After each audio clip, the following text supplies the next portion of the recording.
Hi folks, welcome to Verstappenland, Zandvoort, and we're here in the F4 for week 4 in the iRacing series, and well, I would turn down your force feedback.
Right then, fast lap done and dusted, and let me show you the rules.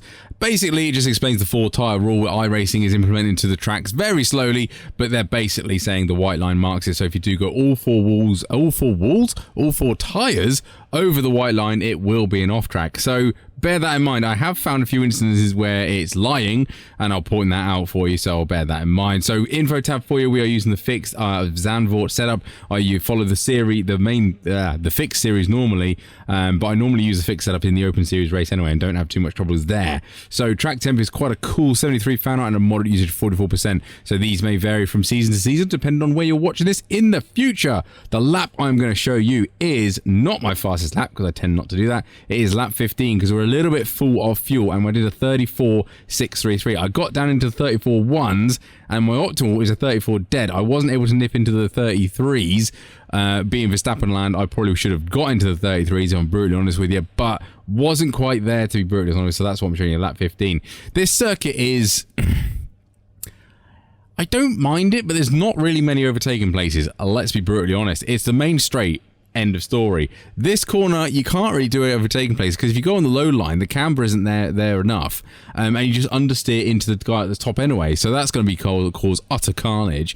And then if you do manage to hold the inside line, they get so much more speed around the top of here, it's utterly pointless. So it's a great corner, it's fantastic, but yeah, real pain in the rear for racing. Having said that, I did mention to turn down your force feedback, and this corner is it. It puts so much load through the car, and if you've got a big old powerful DD, you can feel it a little bit, and my arms are a little bit tired, so bear that in mind. Turn down your force feedback for this one, definitely recommended. Otherwise, what else do I let you know? Discord, yes, I have a Discord link downstairs. OLAP, BLAP, telemetry, and replay file will all be in there for you, and I'm also using an online telemetry tool called Garage61, which is very useful. Not affiliated with them, just think it's a very, very useful thing. It's free to join up, and basically you can compare my lap times with your lap times, see my ghost and all that lovely stuff on there, so you can see where I'm gaining speed or where you're gaining speed on me, so you don't need to worry about that space of the circuit. So yeah, I think it's very, very useful, very good. Go check it out, links are downstairs. Otherwise, if this did help you out, don't forget to like and subscribe to that lovely YouTube stuff, and otherwise I think let's crack on with the breakdown lap. Right then, start finish straight. It's quite a decent length this, so bear that in mind when you're coming into turn 1, because there will be carnage in here of people braking too late. So we're looking for the 100-meter board here on the left-hand side. Just after it, as we pass it, brake nice and heavily. Start turning in very, very gradually. It's so easy to lock an inside front right tyre here. Make sure you don't. Make sure you give that curb a little cheeky tickle and hug it until the end, and then go on full power. Do not run wide there. That curb, you can go on it, but there is gravel there. And don't lock up in that corner, because you get on the top and it's useless. As the curbing goes in a straight line right there, that's what we want to turn in. Little lift and a little bit of double brake there. Take loads of curb. You can go through it, not too bad. And keep the car to the right-hand side. This is the point where we want to start braking for this heavily cambered corner here. Easy through here. Right, let the car right up to the top. This is why the inside line doesn't work down there. Full throttle it. You should be able to stick it. Do not touch that curb. You will spin out, so bear that in mind. Through these S's now, all you're doing is just keeping it flat and smooth, and you might get some overtakes and some dive bombs into this next corner, but it's not really worth it because it is going to end up in carnage. So at this point, bring the car over to the left-hand side, and there's a service road right there. That's what we want to use as a braking marker and turning point for this one. Lift off, keep it in 5th gear, 4th gear for the first few laps. As soon as you see that curb, get on throttle. When you want to be nearer the curb than I am, you see I run a little bit wide here. I want to be a little bit straighter and a little bit turning in on that one, so bear that in mind. Watch that kink. That's really annoying. You can get off track there, but at the end of the curb, just as we pass it, little double brakes down into 4th gear. Be careful of the massive sausage curb. Last layout we used to actually smash that without actually a problem, but it's got a sausage curb, so be warned. Now at this point, we have to brake, but it's miles away from this 50-meter board, so bear that in mind as you're looking 5 miles ahead of you. Brake nice and easy. This corner tightens up on X-Bit by a hell of a lot, so make sure you don't want to take too much speed. You want to get a good exit out of this. It's a short little run to the next corner, but it is pointless, really. Massive digger that will pick up cars when they crash. You want to brake at that one. Nice and easy. Nice late apex through this one. Don't apex too early because you will just understeer wide, as I do here. So a little bit later after that white line, and you see that I have a slight delay on the getting on full power, and I don't want to run too far wide and hit that DRS sign. Not good. But keep the car over to the left-hand side now. It will go over there naturally as the track will drift around us, and we're looking for this curbing right here. As soon as it starts, probably just before it, maybe a car like before, brake nice and easy, and take your time through here. It's so easy to take too much speed in it and suffer on this part of the corner.